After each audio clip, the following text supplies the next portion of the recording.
दोस्तों मैं आपको बता दूं फिर से एक बार पाकिस्तान का एक बहुत बड़ा नया अपडेट आ रहा है टॉफी के बारे में। आप लोग इसको जरूर सुनिए और मजे लीजिए। तो बेच दिया उसने, पाकिस्तानियों ने घर के बर्तन बेच दिए। मुझे पूरा यकीन है इस आदमी ने एशिया कप किसी को बेच दिया होगा, किसी कलेक्टर को, और पैसे जेब में डाल दिए होंगे। इन्होंने पीआईए का जहाज बेच दिया था, मैंने बताया था ना। देखो दोस्तों, मैं आपको बता रहा हूं, आप ये मत सोचना मैं मोहसिन नकवी को, मुझे क्यों शक हो रहा है। इन्होंने बेसिक बिल्डिंग बेच दी। इन्होंने पहले जहाज बेचा पीआईए का जहाज बेच दिया। पीआईए वाला ही उस जहाज को ले गया जर्मनी में, पता नहीं कहां, बेच दिया अपना जहाज, पैसे जेब में डाले, बोला टाटा। एम्बेसी की बिल्डिंग एक मेजर जनरल था इनका। यार मैं बात इतनी बढ़नी नहीं चाहिए, ना बढ़ेगी, नहीं बढ़ गई पाकिस्तान। हाँ, बात इस वजह से बढ़ गई है। जब ट्रॉफी लेने की बात हुई थी, ठीक है, जब ट्रॉफी चेयरमैन साहब खड़े हुए थे, तो जब इंडियन टीम ट्रॉफी नहीं ले रही थी, चले जी, उस टाइम किसी भी क्रिकेट बोर्ड की आवाज नहीं निकली। तो कहां थे उस टाइम क्रिकेट बोर्ड के, सब एशियन क्रिकेट बोर्ड के चेयरमैन कहां थे? क्यों उन्होंने नहीं बोला कि यार ये बीसीसीआई आप इसकी बात कर रहे हैं? आप देखिए, बात सुने, लाजमी नहीं है आप तो सीधा सोशल मीडिया यार ट्विटर पे एक ट्वीट ठोको और बोल दे कि जी हम अफगानिस्तान क्रिकेट बोर्ड है, हमारे चेयरमैन ने बोला ये ट्रॉफी लेनी चाहिए थी, श्रीलंका ने बोला लेनी चाहिए थी, बांग्लादेश ने लेनी चाहिए थी। देखिए, एमएस क्रिकेट बोर्ड के वहां मौजूद थे, एक दो और बोर्ड मौजूद थे, सबको बोलना चाहिए था। देखा जाए तो मोहसिन नकवी साहब ने स्टेट पे अपनी पावर और डोमिनेंस दिखा दी थी। एसीसी उनके कंट्रोल में है सर, तभी वो ट्रॉफी आज तक एसीसी के पास है। बट मेरा ये ख्याल है कि अगर आप देखें, एक पॉइंट कल की उस वर्डिक्ट से रह गया, कितना ओपनली एक कप्तान ने आकर पोस्ट मैच में पॉलिटिकल बात की, फिर प्रेस कॉन्फ्रेंस में की। आरिस रऊफ के साथ कोई ज्यादती नहीं हुई, मैं मानता हूं, क्योंकि उन्होंने भी धर्मे पॉइंट्स उनके भी कटे। लेकिन क्या एक कप्तान, ऑस्ट्रेलिया इंग्लैंड में सर कप्तान बहुत बड़े रुतबे वाला होता है, उसकी अच्छी बुरी दोनों बातों को बड़ा वेट किया था। एलिस्टर कुक को ऐसी थोड़ी नाइटहुड मिल गया क्योंकि वो कप्तान थे। प्लेयर इतने बड़े नहीं थे। जेम एंडरसन को तो कल मिला ना सर का खिताब, बट एलिस्टर कुक को से पहले मिला क्योंकि वो कप्तान थे। माइकल अथर्टन, नासिर हुसैन की वैल्यू इंटरनेशनल क्रिकेट में इसलिए ज्यादा है स्काई पे दवा की तनस पर कि वो कप्तान थे।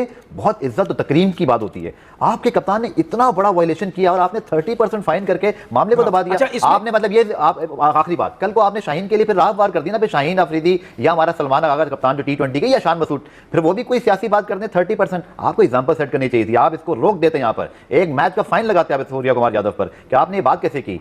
बहुत वीक है। इसमें एक चीज देखिए, अभी जो बिल्कुल जल्दी अभी T20 वर्ल्ड कप का कोई शेड्यूल तो नहीं आया, कोई ग्रुप नहीं, ठीक है। देखिए ये तो हमें एक चीज पता चल गई है, ये आपको पता ना, हम यहाँ बैठ के क्रिकेट बोर्ड को मैसेजेस देते रहते कुछ ना कुछ। जी जी, ठीक है, पहुंच जाते हैं। देखिए जो भी सुन रहे हैं उसको मैसेज देते रहते हैं, चाहे क्रिकेटर हो चाहे बोर्ड के लोग होते हैं। देखिए हम T20 क्रिकेट में अभी कोई शेड्यूल नहीं आया, और हमें इस एशिया कप में जंग के बाद हमें ये पता चल गया ये इंडिया वाले सिर्फ भड़के मारते हैं। जब पैसे की बात आती है तो ये कहते चले जी पाकिस्तान से खेलते हैं। मैं ये चाहता हूं कि पाकिस्तान क्रिकेट बोर्ड अगर ये बोले, ठीक है, प्रेशर डाल दे, ठीक है, ये इनके ऊपर स्पॉन्सर्स के ऊपर, ठीक है, इनके ऊपर प्रेशर डाले, इंडिया के ऊपर प्रेशर डाले, आईसीसी के ऊपर प्रेशर डाले, हम T20 वर्ल्ड कप इंडिया के साथ नहीं खेलेंगे। भाई जब आपको पता था कि हालात खराब इंडिया के साथ, मतलब अगर हमें पता है, आउटसाइडर को पता है, हम एक्सपेक्ट कर रहे हैं कि एशिया कप में कुछ ना कुछ होगा, इंडिया जरूर कुछ पहल करेगा इस मामले में, ठीक है ना। तो आप क्रिकेट बोर्ड में जब बैठे हुए इतने सारे लोग, तो आप लोगों को अंदाजा नहीं था कि मतलब इंडिया की तरफ से ये सब हो सकता है कि हैंडशेक नहीं करेंगे, मतलब पॉलिटिकल स्पीच करेंगे, ये सब आपको पता होना चाहिए था ना।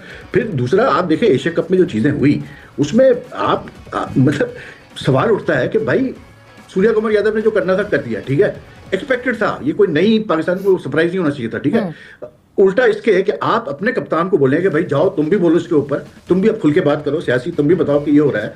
तो आप कहते नहीं वो हमने तो जो है इन प्रोटेस्ट जो है वो सलमान अली आगा जाके बात नहीं करेगा वहां पर। इन प्रोटेस्ट जो है सलमान अली आगा जो है भाई साहब कलामी की माजरत चाहूंगा, जिस दिन ये बात हुई थी उसी दिन हमने यहां पर कहा था कि ये पाकिस्तान को अपनी स्पेस नहीं छोड़नी चाहिए थी। अगर उनका कप्तान कर गया है तो आपके कैप्टन और मैनेजर को राइट आफ्टर द मैच उस पोस्ट मैच प्रेस कॉन्फ्रेंस में आकर उसका सबसे पहले जवाब देना चाहिए था। इमरान, मसला ये है कि मैनेजर को तो मतलब सीधी सी बात है, जो हमारे मैनेजर साहब थे उनको तो गालिबन ये आइडिया भी नहीं था इस टूर्नामेंट की। अगर आप बात करते हैं तो इसमें एक नहीं 2-3 ऐसे वाकयात हुए जो कि क्लियर वायलेशंस थे। और जबकि ये टूर्नामेंट एशिया कप जो था वो बीसीसीआई का था, होस्ट बीसीसीआई था, बीसीसीआई की टीम चला रही थी उसको। तो हमारे जो लोग हैं, मेरा सिर्फ सवाल ये है कि भाई इंटरनेशनल क्रिकेट जो है ना वो चेस की तरह है। ये ट्रॉफी तो एक छोटा सा मसला है। मसला ये है कि दोनों टीमें अभी हांगकांग सुपर सिक्स टूर्नामेंट में खेली हैं, उसके अंदर दोनों टीमों ने बट उन्होंने इस पॉइंट को रेज किया, जिसके बाद आईसीसी ने फैसिलिटेट किया और कहा कि बीसीसीआई ऑफिशियल और पीसीबी ऑफिशियल इस पर मुलाकात कर लें। तो जो बीसीसीआई सेक्रेटरी हैं उन्होंने बताया कि मोहसिन नकवी साहब के साथ उनकी 1 घंटे तक मुलाकात रही, जिसमें आईसीसी ऑफिशियल भी शामिल थे। और दोनों यानी बीसीसीआई यानी नकवी साहब और देवर्जी सेकाई जो कि सेक्रेटरी हैं बीसीसीआई के, उन दोनों के बीच में इस बात पर रजामंदी हो गई कि इस मामले को हल किया जाएगा। और उन्होंने कहा कि उम्मीद से पहले हल हो जाएगा, यानी ऑप्शन पाकिस्तान क्रिकेट बोर्ड भी देगा, बीसीसीआई भी देगा कि ट्रॉफी वाले मैटर को, आपको मालूम है पीसीबी का सिंपल मौकफ है कि भारतीय टीम का कोई खिलाड़ी और ऑफिशियल आए और ट्रॉफी ले जाए, एक तकरीब सजाई जाएगी, उसके अंदर फोटो सेशन भी होगा, फिर ट्रॉफी दी जाएगी। जबकि भारतीय बोर्ड का ये मानना है कि वो ये जिद थी इससे पहले कि वो नकवी साहब से ट्रॉफी नहीं लेंगे। इसी मामले को तूल पकड़ा और अभी तक मामला ये है कि बीसीसीआई भारत एशिया का चैंपियन जरूर है मगर ट्रॉफी उनके पास नहीं है। तो अब दोनों बोर्ड, पीसीबी भी ऑप्शन देगा कि ये ऑप्शन हो सकती है, बीसीसीआई भी ऑप्शन देगा कि ये ऑप्शन हो सकती है।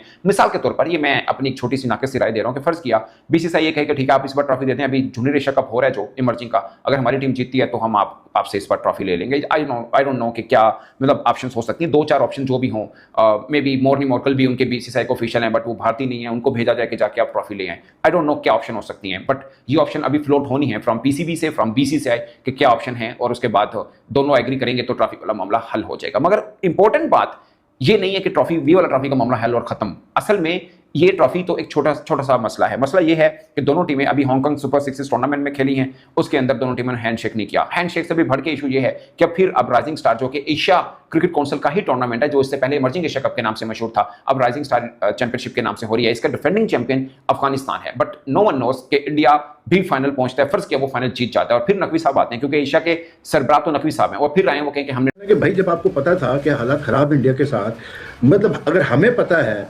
आउटसाइडर को पता है, हम एक्सपेक्ट कर रहे हैं कि एशिया कप में कुछ ना कुछ होगा, इंडिया जरूर कुछ पहल करेगा इस मामले में, ठीक है ना। तो आप क्रिकेट बोर्ड में जब बैठे में इतने सारे लोग, तो आप लोगों को अंदाजा नहीं था कि मतलब इंडिया की तरफ से ये सब हो सकता है। और आप देखिए कि यार कब से एशिया कप जीता हुआ है, T20 one day women's world cup इनकी विमेंस टीम ने जीत लिया है, उसकी ट्रॉफी इनको मिल गई है सूर्या कुमार बगैर। फाइनली दोस्तों आप लोगों ने ये चीज तो नोटिस कर ही लिया कि पाकिस्तान की मीडिया क्या कह रही है इन लोगों के बारे में। और दोस्तों जैसा कि आप लोग जानते हैं कि पाकिस्तान जो टीम है उसका हाल बेहाल हो चुका है, और उसी बीच नए नए सिस्टम भी सामने निकल कर आया, जो भी आया आपके बीच मैंने रिप्रेजेंट किया। और दोस्तों आप लोगों को वीडियो कैसे लगी आप लोग कमेंट सेक्शन में बताना मत भूलिएगा, और हमारी वीडियो को लाइक नहीं किया है तो कर दो, और चैनल को जरूर सब्सक्राइब कर दो ऐसे इंटरेस्टिंग वीडियो के लिए। और आप लोगों को बताना चाहूँगा जय हिंद लिखना कमेंट में मत भूलिएगा। Bye bye, take care.